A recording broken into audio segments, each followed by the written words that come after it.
Hello everyone, in this session we will learn the supply and demand for healthcare market. So, when we talk about the healthcare market or supply and demand for healthcare, we will basically think of demand or willingness to have a healthcare service or desire for a particular health status. We, according to the classical definition of market demand, the demand is inversely related to the price of a particular commodity. That means when price increases, demand falls, and when price decreases, demand increases. So, demand for a particular commodity is dependent upon the price of that particular commodity. And if I plot them,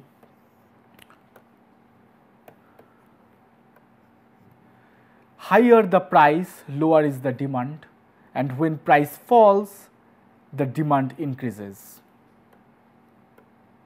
And if I can connect them, then I can see that price falls, demand increases, and price increases, demand falls. Therefore, that demand and price are inversely related, and this inverse relation is directly associated with the diminishing marginal utility concept.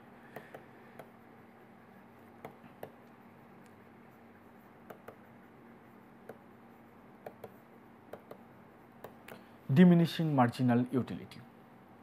Now, while I am talking about the diminishing marginal utility, if we can go back to our previous sessions, marginal utility is the additional satisfaction I gain from one extra unit of consumption of a particular commodity. And when I consume more and more, the satisfaction level falls down.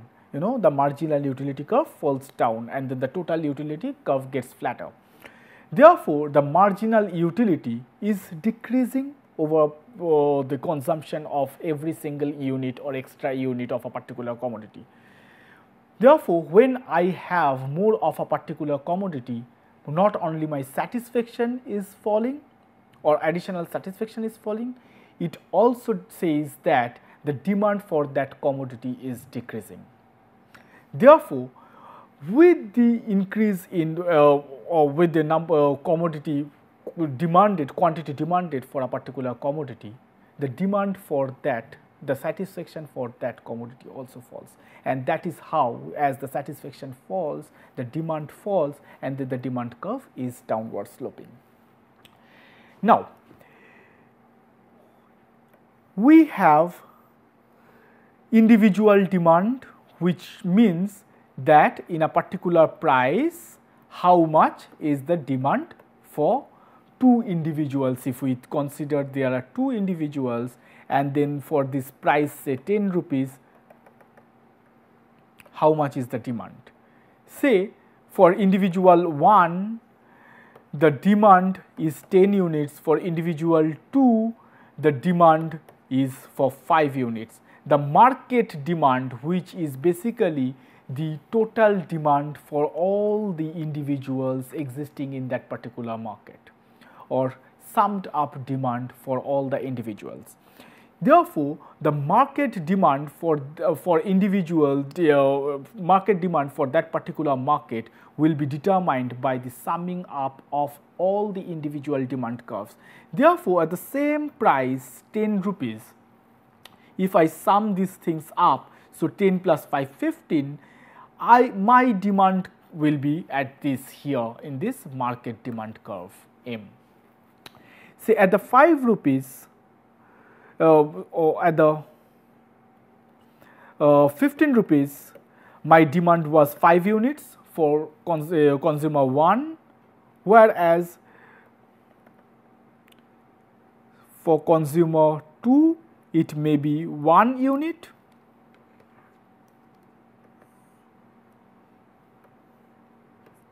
It may be 1 unit. Therefore, when I am drawing my market demand curve for price 15 15 rupees, the demand will be at point somewhere here at 0.6, and I can join them. Say at price 15 my demand is 6 units, at price 10 my demand is 15 units, 10 plus 5, and over here it is 5 plus 1, and this is my new market demand. So, I can add up, sum up all individual demand curves to get my market demand curve. So, when I talk about this the downward sloping demand curve, there is always exceptions of a downward sloping the classical demand curve.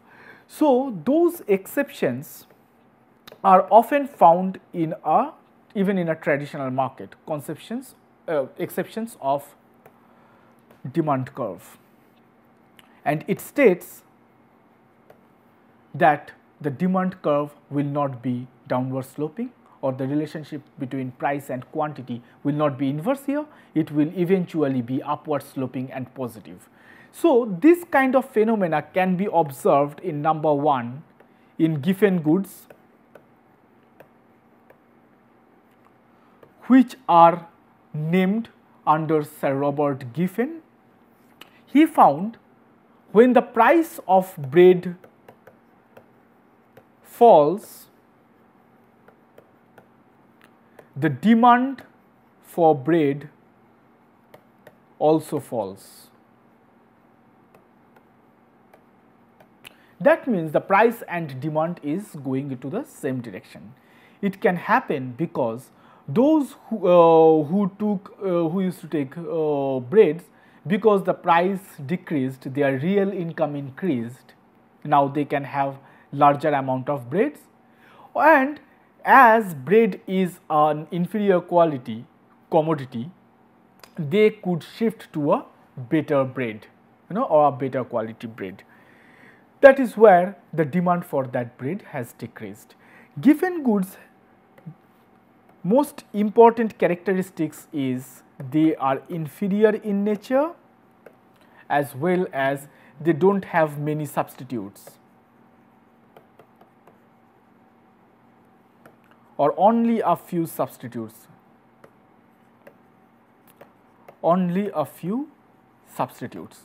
That means when the price increases, we have seen, it has been found that during famine, what happens, that say they have two food items, one is potato, one is meat. So, in case of famine, the budget is a serious constraint. So, people do not have income, they do not have much of food. So, the price of both the food, potato and meat, is increasing. What happens with potato? Even if the price increases, it will not touch meat, the price of the meat, because the price of the meat is also increasing. Having said that, so in case of famine, while they will demand for food, they will not go for meat, they will stick to potato, because with potato, even if the price is increasing for potato, with potato they will consume lesser amount of their savings, they can save more. Therefore, they will continue consuming potato, or the demand for potato will increase. Eventually, those who is to take meat, they will take more of a potato, because to save money, and then the potato's demand is increasing with the rise in price. Therefore, we can see that the price and demand again is moving towards the same direction, and that gives us a positively sloping demand curve, which is like this. When price increases, quantity demanded also increases. The second can be known as snob effect. Before going to snob effect, if I go back to these given goods, there can be another example in connection to this Indian healthcare scenario. Say in a remote village, they have a quack doctor who is inferior in nature in terms of his service delivery, in terms of his education and all. So, once I was visiting a village in Karnataka, and it's the village, the nearest primary health center is around 20-25 kilometers from them. So, it was quite far. So, in case of an emergency, they will go to the quack, and that is the only healthcare provider they have in that village or nearer to the village. When I was discussing with them, they said that even the primary health center don't have all the facilities we will require for a particular treatment. So, they will send us to a district hospital which is 80 kilometers far away. So, they cannot afford that, they don't have any transportation facility. So, they will end up going to the quack, who eventually gives medicines for all kinds of treatments, and he can give medicines for homeopathy, allopathy as well as Ayurvedic. Fantastic. As he enjoys a kind of monopoly. Monopoly means that he is the only service provider in that particular locality.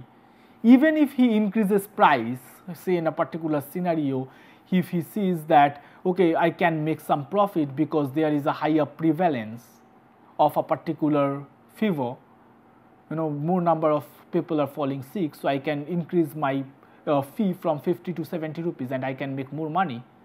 But with this rise in price, the demand doesn't have any impact on that, because the demand continues to increase. Yes, because he is the only service provider who is providing their services, his services. Therefore, it's kind of an example of a given good. Eventually, if the price, he decreases his price, people may think that, okay, fine, now if he has decreased his price, then they may be inferior. Yeah. Then comes to the snob effect. Now, the snob effect says, with higher the price, higher is the quality. Or it can also happen that when the price increases, the demand for a particular commodity increases, because that commodity, that good is a luxurious good, maybe a solitaire diamond.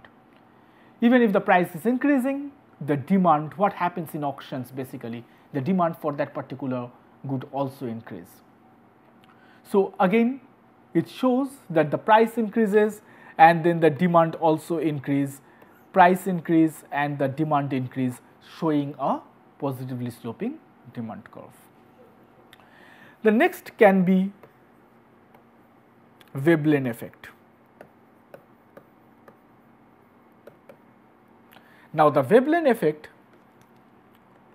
is kind of similar to the given goods, but very different, as they are similar in terms of Veblen goods also enjoys that they don't have many substitutes, and but the contrary to the given goods, the Veblen goods are not the inferior commodities. Eventually, Veblen commodities or Veblen goods are kind of luxurious or valued highly. So, for an example, if a painter, a famous painter, he dies, then the price of his paintings increases, and the demand for those paintings also increase. That is because nobody can substitute that particular, can replicate those paintings.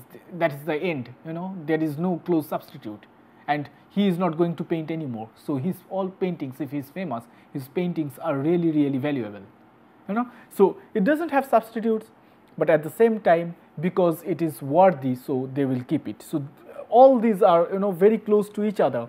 So, it is connected with the snob effect again. And fourth is the bandwagon effect. In bandwagon effect, it is like I do because she does. That means if my friends go to an expensive hospital, I will go to that expensive hospital, because it can be my status, it can be because they are going and if they are going, that means they know it well, it is good, so I can also go. It can also work the other way, such as I once had a discussion with a lady. She was from London School of Economics, and then she was studying a community in a village for a PhD in a village in Madhya Pradesh. So we met in a conference in Korea, and then she was saying that what she found quite interesting is not very interesting, in fact, or not very unobvious. So is she met a lady who was very thin, having 3 or 4 small children, going to the field. Actually, if I remember correctly, she was taking her cattle to the field. So she said that you are undernourished, you are weak. So what kind of diet you take and all this? Then she replied that, who said I am weak or I am undernourished? I am absolutely fine, I am healthy. Look at that lady. She points out to another lady who looks elder than her, and she is equally thin, and she says that she was walking, so she says that she is working hard. She also has many children, and she is thin, so she is doing all these things. So, and she also takes the same kind of food I take, so there is nothing wrong. So this is the bandwagon effect. So and the other thing in terms of snob effect, if I can connect it with this the healthcare scenario, is that say a particular hospital, a tertiary care hospital, which provides 5-star facilities, amazing facilities, a beautiful building, best medical technologies. So if I think that I am paying more, and that means the quality of the treatment is also better or the best, and then the demand for that particular hospital increases. So in such case, we eventually observe that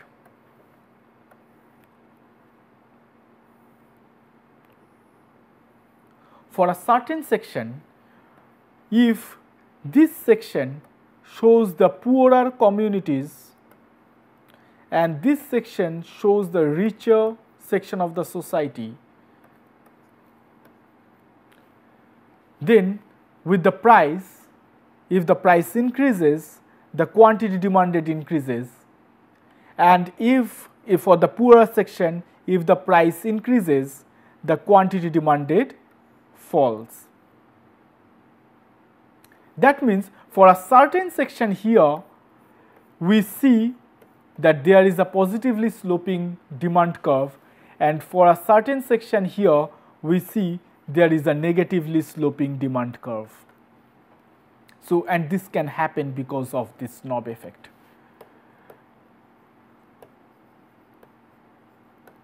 Yes, where we can see an exception to the demand curve. Now, as we mentioned that this demand curve is directly associated or determined by the utility or the satisfaction. So, my utility is different from many other, and hence my demand curve will be different from many other. So, given a price of a particular checkup, I may go to a hospital, I may not go to a hospital, where the others may act differently than me. That's primarily because of the preferences, the utility, the satisfaction I get out of that particular service. And as we mentioned that this is basically when we talk about this demand curve slope, then this lower the satisfaction, lower the demand, higher the satisfaction, higher the demand, and then this demand curve goes down primarily because of this diminishing marginal utility. Now, this diminishing marginal utility, or when I plot them, or the demand associated with the satisfaction or marginal utility, when I plot them against price, I get a downward sloping demand curve. Is this only price which determines the demand? No. there are several other factors which changes the demand pattern. Number one, number of buyers.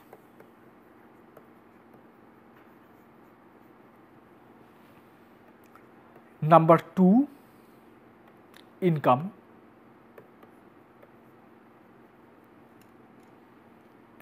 So what happens in terms of number of buyers, that given the price, when my number of buyers increase, the price remaining same, my number of buyers increases, then the demand for that particular commodity increases. The price remains same. Similarly, the price remains same, my income increases, the demand for the commodity may increase, right? So what we can observe is that price remaining same,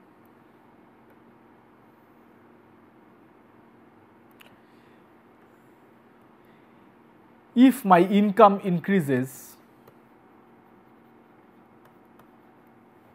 I can afford, if at 10 rupees of price I used to take 10 units of a particular commodity, say 10 apples in a month. Now with my increase in income, I can probably afford 15 apples. Therefore, my demand curve will shift outwards parallelly. My demand curve will shift parallelly outwards. At the same time, if my income falls, then I may have only 5 of apples, and then my demand curve will shift parallelly leftwards. Yes, it can be because of income, it can be because of number of buyers. So number of buyers increases, my curve shifts rightwards, my number of buyers decrease, my curve shifts leftwards. The third is tastes and preferences. Now it can be connected with, say, rituals. It can be connected with the rituals where people may not take non-vegetarian food during a period of time, or some religious function or something. So during that period of time, even if income, the price remains same, the demand for that particular commodity will go down. Or during a festival period, the demand for a particular commodity, say new clothes, go up. Yeah, so that's because of the tastes and preferences, that I prefer to buy new clothes during this period of time. I prefer not to, not to take more of non-vegetarian items during the particular period of time. So that is how, keeping the price same, my demand may change. Increase and it goes, demand curve shifts rightwards, decrease and then the demand curve shifts leftwards. Next is expectations.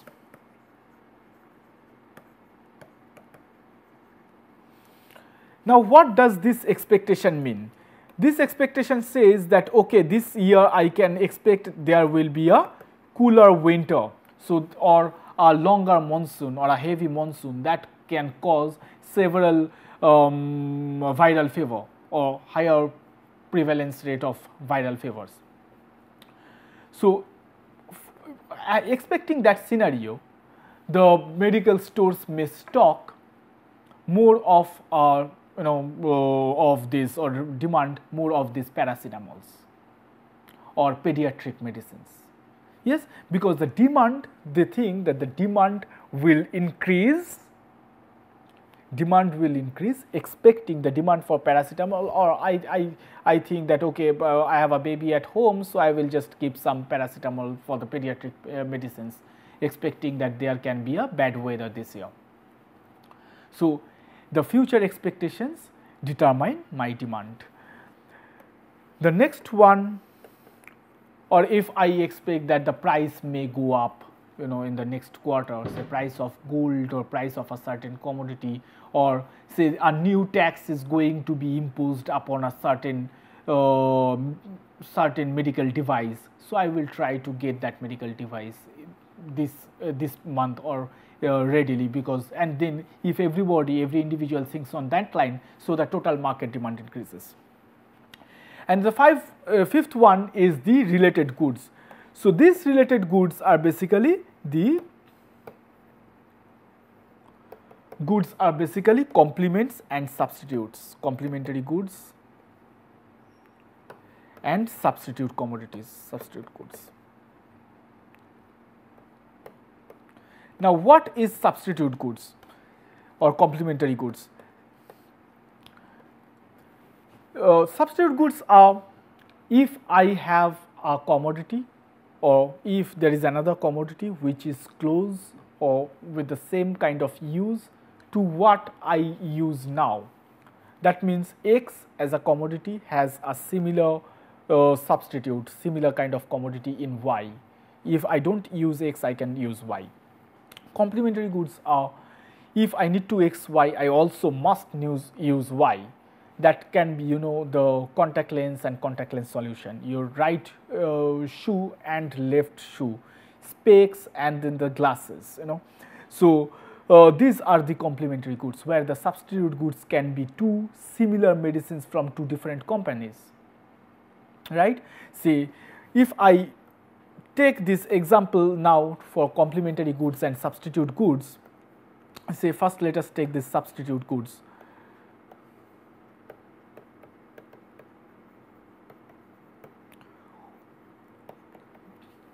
Let us understand this taking an example. When price of iodex rises,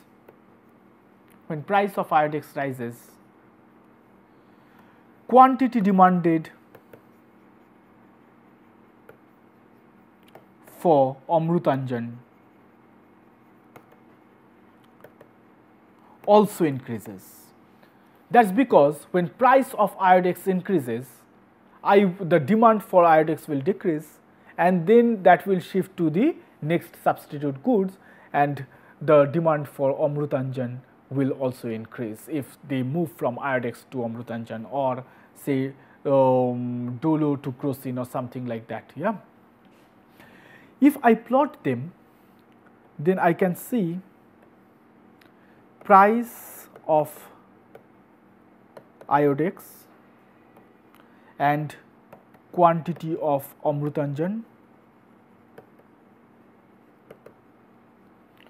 and I can see an upward sloping curve, because price of iodex increases, quantity of Amrutanjan also increase, an upward sloping demand curve for substitute goods, not for the same commodity. We have to remember this. So this is not the exception to the demand curve, right? Even if it shows the positively sloping demand curve, this is not the exception. This is not the exception. This is the relationship between two commodities. Similarly, if we look at the complementary goods, then we can see that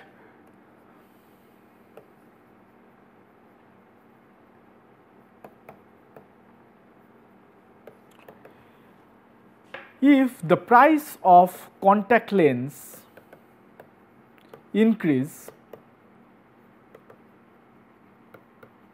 it eventually decreases the quantity demanded for the solution.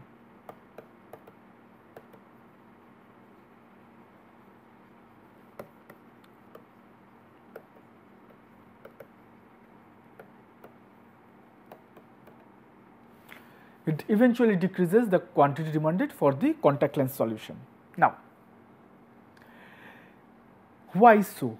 Because if the price of the contact lens increase, the demand for the contact lens decrease, and if the demand for contact lens decreases, what people will do with having contact lens solution? So the demand for contact lens solution will also decrease, because they are complementary to each other. The best example can be when the price of petrol increases, the demand for car decreases, because no petrol, no cow, right. So, or the demand for petrol car decreases, or the price of diesel increases, the demand for diesel car decreases. So, if I can plot them, it shows a downward sloping demand curve, because over here I have price of contact lens and over here I have quantity demanded for contact lens solution. So, when price of contact lens increases, the quantity demanded for contact lens solution decreases. So, it shows an inverse relationship between price and then the contact lens solution. Now we will talk about supply.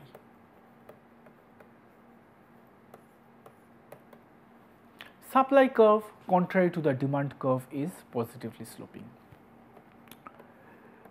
So, when price rises, quantity supplied will also increase, because the supplier, the manufacturers, the sellers, they will think at this higher price, if I can sell more, my revenue, my profit will increase.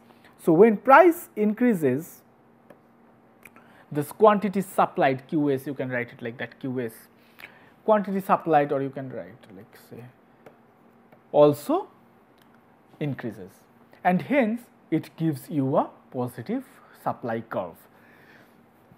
Similar to the demand, if at the same price you have got differential supplies from individual suppliers, you can add these two up to determine the market supply,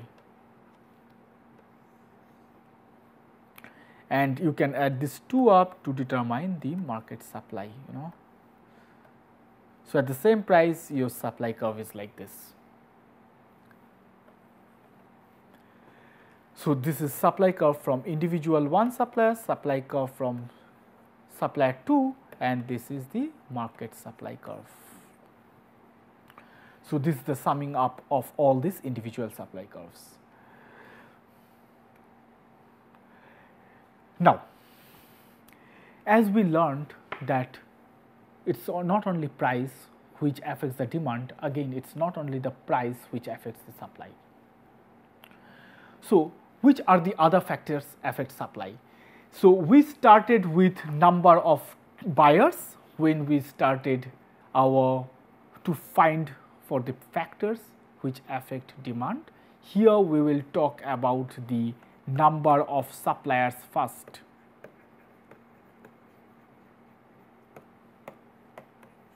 One, number of suppliers. Now, how does this number of suppliers matter?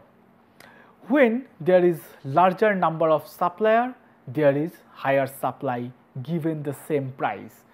The price of a particular, say price of X-ray is remaining fixed, but the number of diagnostic center in a period of 2 years has increased in a particular area. Therefore, the supply has increased, right? So, the number of suppliers. The second can be subsidies and taxes.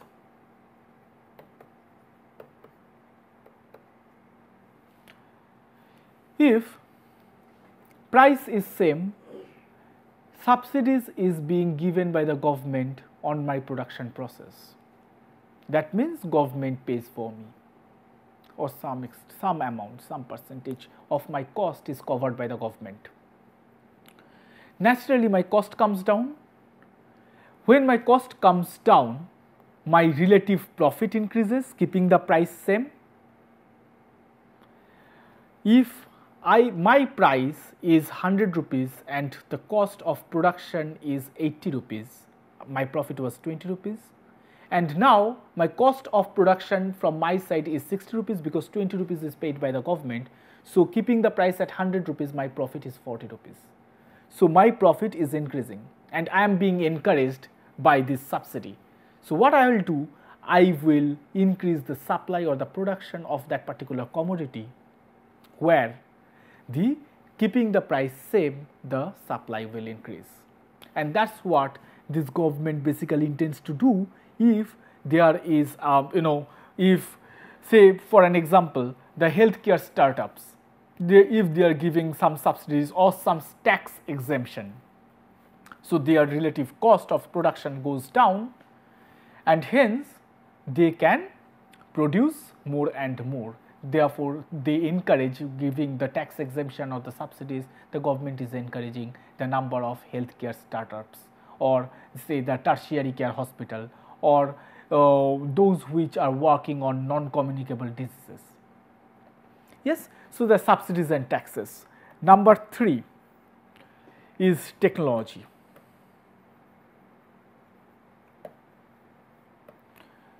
Keeping the price same, better technology can increase the supply. Say the price, the charge of one X-ray has been remained same in 200 rupees. What happens?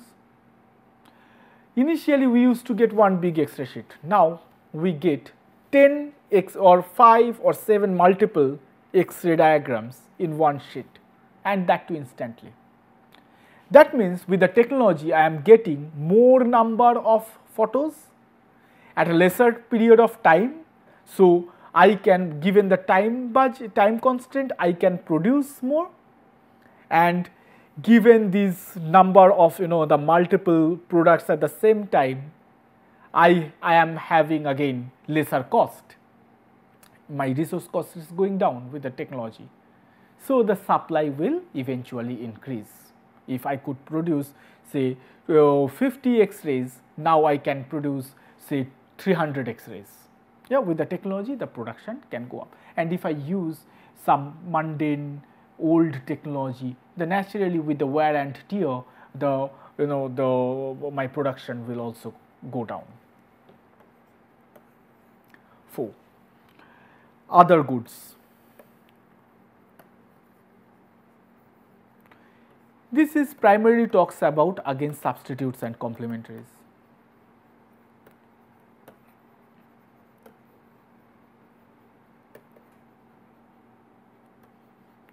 Yes, if the supply of say a particular commodity which supports a particular industry increases, a supply of a software of which helps the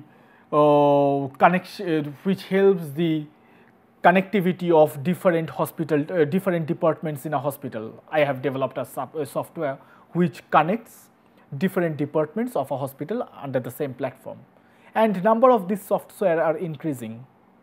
So similarly, the use of electronic health record or electronic medical records in hospital will also increase. Yes, that's because the availability of software has come and it is more.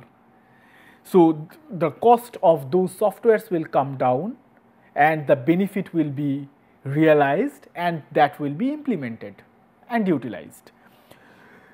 Otherwise, if the supply of any substitute good increases, then I will think, as my competitor has increased its supply, I will think that okay, fine, if they have increased their supply, I also need to do something with my product. I will also increase my supply.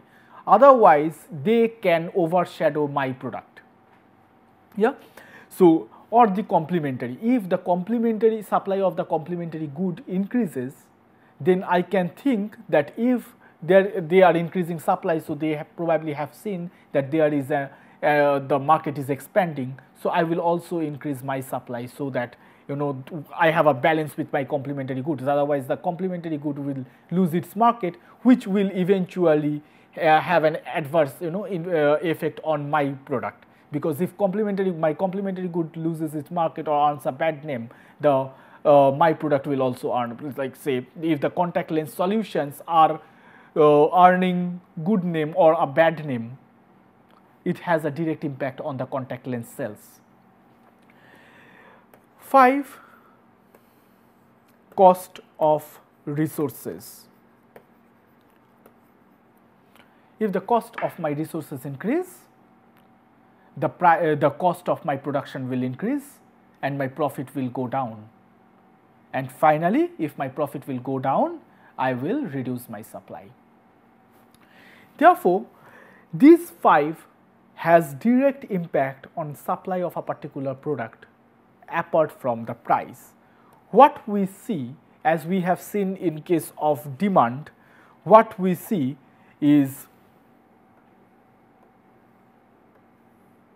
when apart from price, anything changes my demand and it increases my demand curve shifts rightwards.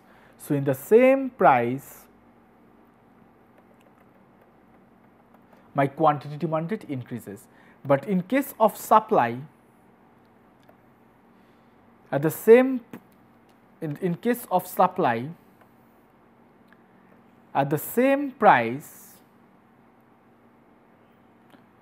if my supply increases at the same price,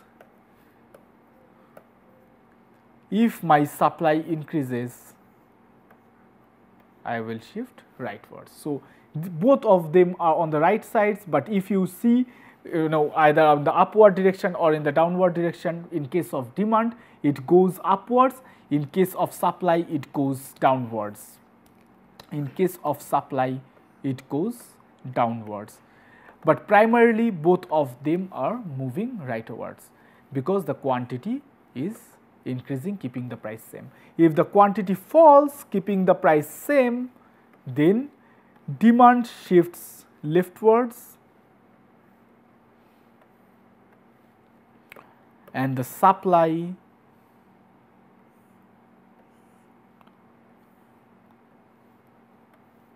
also shifts leftwards because the supply is decreasing. Here the demand is decreasing, here the supply is decreasing. QD, QD, QS, QS. Yes. Now, having discussed about this demand and supply, we will talk about the last topic of this demand and supply or related to demand and supply, which is market equilibrium. What is market equilibrium? Equilibrium is a stable state. When you move a pendulum, it you just make it unstable, and when it comes to the stability, it comes to a point where it is stable. So that is its equilibrium. Similarly, the market equilibrium is where the demand meets the supply. Let's take an example.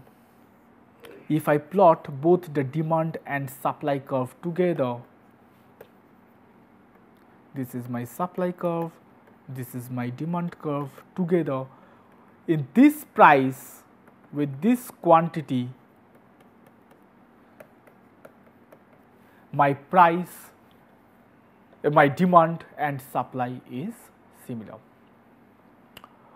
Now, how does it work? It is like when I go to a market, we do bargaining, right?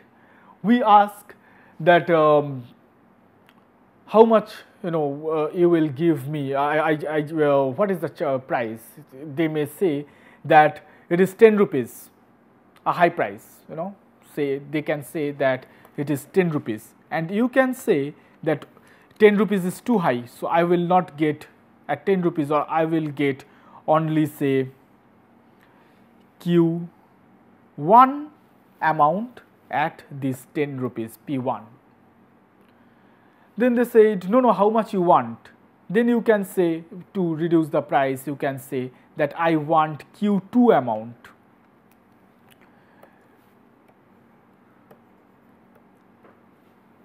Yes.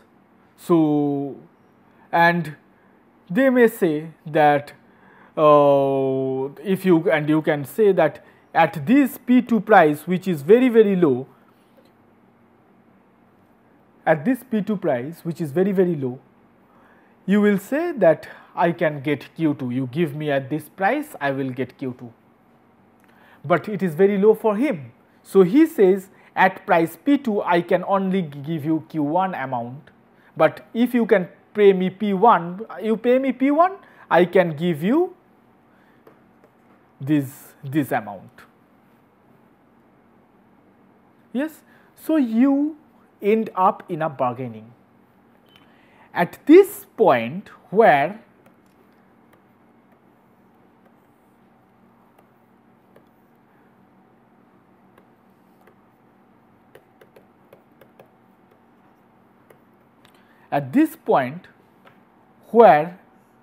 supply is higher than the demand, you know, in a higher price only it is possible.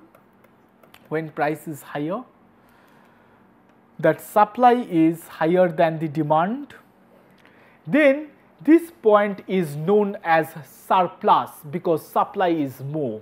This is known as surplus.